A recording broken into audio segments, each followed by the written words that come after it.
As Mr. Crane from Arizona. Thank you, Mr. Chairman. Thank you to our guests for coming today. I want to start with you, Attorney General Ellison. In an interview with CNN host Laura Coates, she asked you about whether or not you did enough to stop the fraud. Do you remember that interview, Attorney General? Congressman, I got to admit that I don't remember the details. Can we play the video, please? So, to refresh Mr. Ellison's memory. Are we ready to? It may take us a second on that. I'm sorry. Okay, I'll just tell you what you said when she asked you if you'd done enough to stop the fraud, and she mentioned the $9 billion. You said, "Of course we have done enough. We're doing more every single day. This is a political matter. This is not a serious thing." Do you remember saying that, Attorney General Ellison?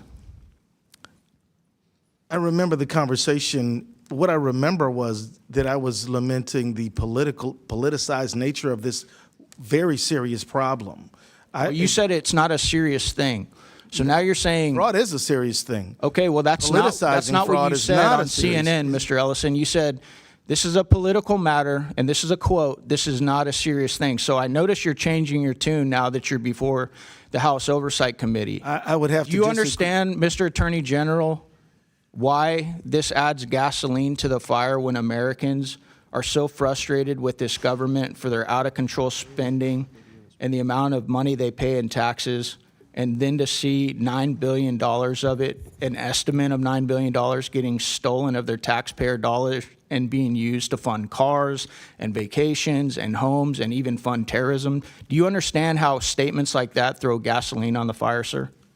Congressman, I believe that you are mischaracterizing what I said.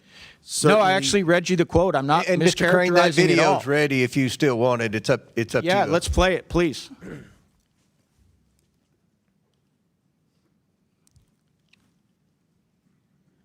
Is that there has been hundreds of millions of dollars, but now there are some estimates that there could be $9 billion or more. And Noam was just suggesting they took hundreds of people off the street who were involved in fraud. Are you confident your office has done enough? Of course, we've done enough, and we're doing more every single day. This is a political matter. This is not a serious thing. So how are you going to sit here, Attorney General, saying I'm mischaracterizing? I read word for word your quote. I then showed it to the entire dais, the entire audience here today. How are you going to sit here and say that I mischaracterized you?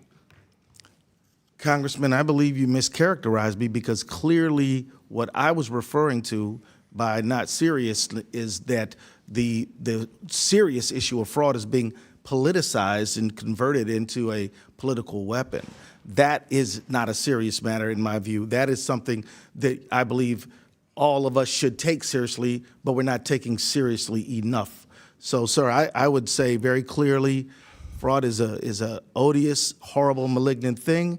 And that's why it should not be turned into a political weapon, but we should come together on a bipartisan basis. The reason it's becoming political, sir, is because of statements like that when confronted with the $9 billion of fraud in your state as the top cop in your state that you're clearly not doing enough to address. I want to move on.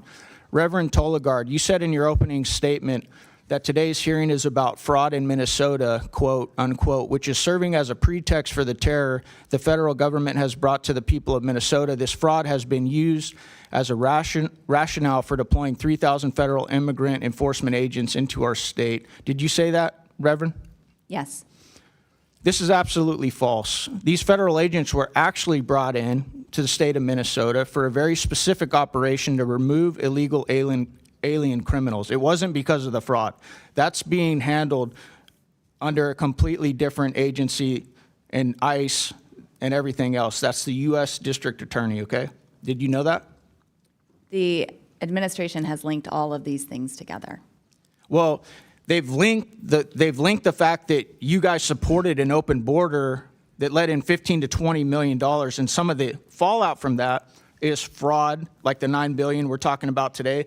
Some of it are the rapists, the gangsters, the people that are committing fraud. They're burglarizing people, they're carjacking people. It's all kind of linked together. It's also linked to the SAVE Act, which many of you guys and my Democrat colleagues don't want to vote for, even though 83% of Americans support it. It's all linked together, but that's not what this operation was about. So you're bearing false witness in this hearing today, because that's not what that operation was about at all. What I'm here to talk about is the suffering of Minnesotans at the hands of federal agents, including children and their parents, and the great devastation and harm that it has caused across our state and across our wonderful communities. Have you spoken out about Mr. Lake and Chairman, Riley he's or any over of the his time. American victims that have been raped, murdered, or killed by these illegal aliens, Reverend? I didn't think so. I yield back. Gentleman yields back.